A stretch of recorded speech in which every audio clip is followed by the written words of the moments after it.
আল্লাহ রাসূল প্রতিদিন 70 বার ইস্তেগফার পাঠ করতেন। একটি লক্ষণীয় বিষয় যে আল্লাহ রাসূল যার কোনো গুনাহ নেই, তারপরেও তিনি দিনে 70 বার তিনি ইস্তেগফার পাঠ করতেন, তওবা করতেন। কারণ হলো আল্লাহ রাসূল তার অন্তরের মধ্যে আল্লাহ রাব্বুল আলামিনের ভয় লালন পালন করতেন। আমরা সেই নবীর উম্মাহ, কিন্তু আল্লাহ রাব্বুল আলামিনের ভয় আমাদের অন্তরের মধ্যে নেই। আল্লাহ রাসূল হাদিসের মধ্যে বলেছেন, আত-তাইবু মিনাজ যামবি কামাল্লা যামবালা। যে ব্যক্তি গুনাহ থেকে তওবা করলো, সে যেন একটা ভূমিষ্ঠ সন্তানের মতো হয়ে গেল।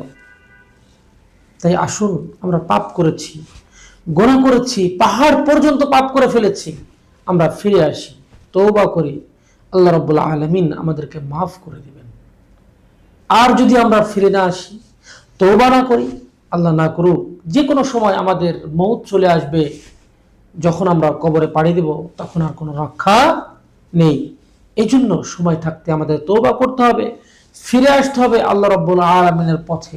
আল্লাহ রাব্বুল আলামিন আমাদের সকলকে সহিহ বুঝ দান করুক, আমিন। আসসালামু আলাইকুম ওয়া রাহমাতুল্লাহি ওয়া বারাকাতুহু।